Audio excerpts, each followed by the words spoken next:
सांसद जी के लड़के कुछ नहीं है, हवा में उड़ जाएंगे। इस सांसद जी की और उनके लड़के की जो है कि वो बिल्कुल गलतफहमी है। और मिल्कीपुर की जनता, और एग्जाम्पल पर देखा जाए भदरसा कांड अभी लेटेस्ट 1 सप्ताह पहले बीता हुआ है, सब जनता जानती है कि वो क्या है। जनता दोबारा जो है कि गलतफहमियों में नहीं फंसने वाली है। कि राजा भगवान श्री राम थे और उसके बाद कोई राजा यहाँ पैदा नहीं हुआ है, चाहे वो सपा हो, चाहे अखिलेश हो, चाहे अवधेश प्रसाद जी हों। अच्छा, विजय बहादुर फौजी जी का बैनर मुझे बहुत कम देखने को मिलता है। देखिए, हम शोबाजी में विश्वास नहीं करते हैं, अपने कर्मों में विश्वास करते हैं, अपने कर्तव्यों में विश्वास करते हैं। शोबाजी करना, 10 गाड़ी लेकर चलना, बड़े बड़े बैनर लगवाना, इस पर विश्वास नहीं करते हैं। सादर नमस्कार मित्रों, अभी हम जनपद अयोध्या में है, मिल्कीपुर विधानसभा क्षेत्र में। उत्तर प्रदेश में 10 सीटों पर जो है उपचुनाव होना है और 10 सीटों में से एक सीट ऐसी है जो हॉट सीट बनी हुई है, मिल्कीपुर। क्योंकि देश दुनिया की नज़र जो है मिल्कीपुर पे टिकी है कि आखिर मिल्कीपुर सीट पे क्या हो रहा है। वो हर मिनट जो है मिल्कीपुर सीट की अब चुनावी अपडेट कि मिल्कीपुर में कौन प्रत्याशी किस पार्टी से आ रहा है, कौन पार्टी नहीं आ रहा है। और वहीं बात कर दें तो समाजवादी पार्टी से भी कई प्रत्याशी जो है अपना दांव पेच खेल रहे हैं, टिकट के लिए जो है लाइन में है। वहीं अगर भारतीय जनता पार्टी की बात करें, वहाँ भी कई प्रत्याशी ऐसे हैं जो लाइन में हैं। हमारे साथ में विजय बहादुर फौजी जी हैं, ये भी टिकट के लिए लाइन में हैं। और 70% उम्मीद है कि योगी जी अब की जो है विजय बहादुर फौजी जी के कंधों पर मिल्कीपुर का भार जो है रखेंगे। तो पहले तो स्वागत है आपका। धन्यवाद। अगर मान लीजिए योगी जी आपके कंधों पर मिल्कीपुर का भार रखते हैं तो क्या मिल्कीपुर विधानसभा उपचुनाव की सीट जीत कर आप भारतीय जनता पार्टी की झोली में डाल पाएंगे? पहली बात तो मैं यह मिल्कीपुर के लोगों से कहना चाहता हूं कि हम लोगों के लिए बहुत एक दुर्भाग्यपूर्ण बात है कि इस लोकसभा को हम लोगों ने खोया है जी। और इस लोकसभा की नज़र पूरे देश की थी, और देश क्या पूरा विदेशों की नज़र थी इस लोकसभा पर। और हमने जिस तरह लोकसभा यहाँ का खोया है, ये हमारे लिए, मिल्कीपुर के लोगों के लिए, अयोध्या के लिए बहुत ही शर्मनाक की बात है, बहुत ही शर्म की बात है। जी जी। रही बात हमें जो है कि श्री आदित्यनाथ जी मुख्यमंत्री उत्तर प्रदेश अगर हमारे कंधे पर यहाँ का देते हैं, भार देते हैं, जिम्मेदारी देते हैं, तो उसको हम उनके पूरे उम्मीदों पर खरा उतरूँगा। अच्छा, तो आप मिल्कीपुर सीट जो है जीत के बीजेपी के दामन में जो है डाल देंगे? 100%। हमारा यहाँ पर किसी प्रकार का कोई विरोध नहीं है, क्योंकि मैं फौजी आदमी हूँ। 23 साल तक मैंने देश की सेवा किया है और विषम परिस्थितियों में मैंने हर जगह मैंने काम किया है। और उसी तरह जिस तरह मैंने देश के लिए बॉर्डर पर मैंने जिस जिम्मेदारी के साथ अपना कर्तव्य निभाया है, ठीक उसी तरह मैं चाहूँगा कि यहाँ के लोगों के प्रति मेरी जिम्मेदारी पूर्ण रूप से होगी और मैं अपना पूरा 100% योगदान दूंगा और यह सीट निकाल करके बीजेपी के दामन में और श्री बाबा के दामन में डाल दूंगा। अच्छा, नहीं तो अगर अभी देखा जाए, इसके पहले 2022 में जो है इलेक्शन हुआ था विधानसभा का, 2024 में चुनाव हुआ था अभी लोकसभा का, दोनों में बीजेपी की मिल्कीपुर से हार हुई है। बीजेपी से मिल्कीपुर के जो क्षेत्र मिल्कीपुर वासी हैं वो थोड़ा नाराज हैं, तो आप कैसे उनको मना के जो है सीट जो है जीत पाएंगे? देखिए, 2022 की बात है।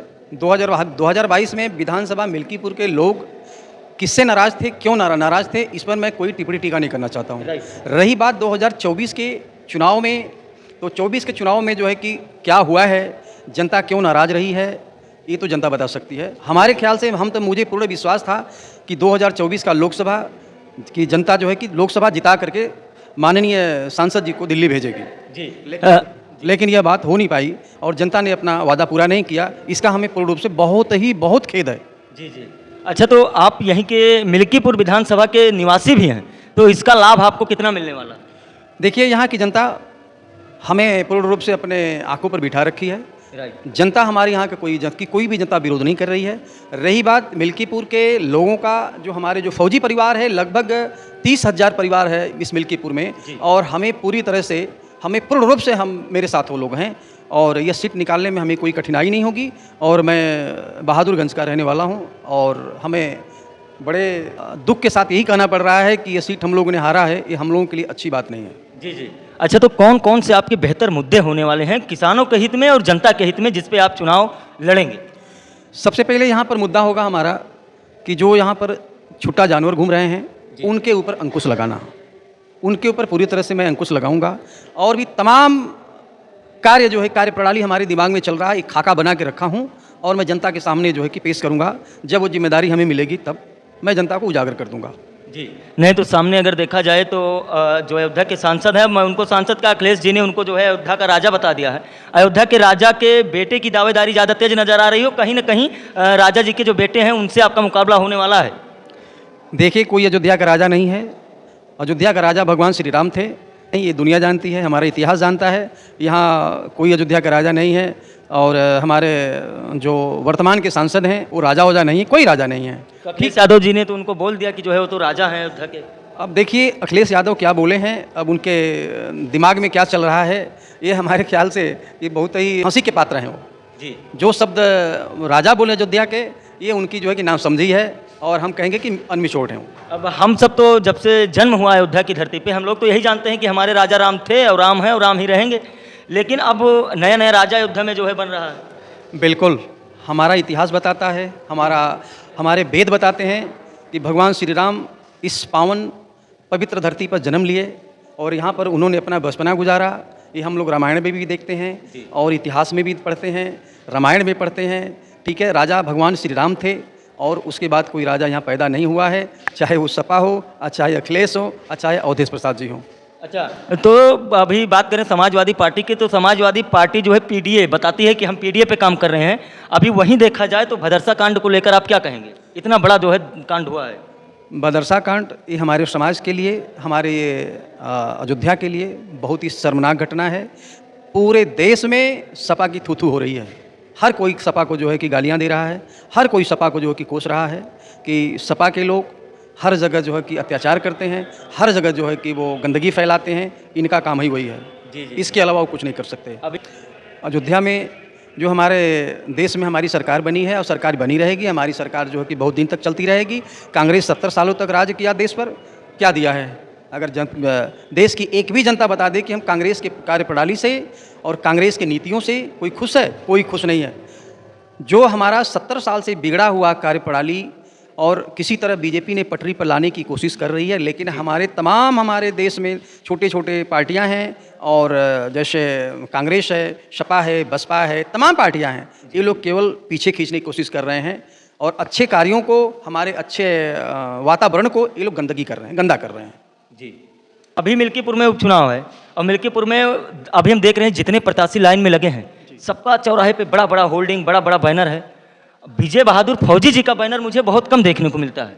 देखिए, हम शोबाजी में विश्वास नहीं करते हैं, अपने कर्मों में विश्वास करते हैं, अपने कर्तव्यों में विश्वास करते हैं। शोबाजी करना, 10 गाड़ी लेकर चलना, बड़े बड़े बैनर लगवाना, इस पर विश्वास नहीं करते हैं। के लिए जो है नहीं मरते। बिल्कुल, हमें जो है कि हम समाज के लिए क्या कर सकते हैं, जनता के लिए क्या कर सकते हैं, हम उस पर विश्वास करते हैं। बैनर पर और गाड़ियों पर, काफिला पर विश्वास हम नहीं करते हैं। मैं फौजी आदमी हूँ, सिंपल जीवन मैंने जिया है। देश के लिए हमने अपना 23-24 साल दिया है, तो जो भी मेरा जीवन बचा हुआ इस समाज के लिए देना है। इस समाज में हम दिखावे के लिए नहीं आ रहे हैं। समाज में हम अपना जो है कि ये नहीं कि हम 20 गाड़ी लेकर चलें और हम बड़े बड़े बैनर पोस्टर लगवा दें तभी जनता हमें जानेगी। जनता हमें जानेगी हमारे कार्यों से जानेगी।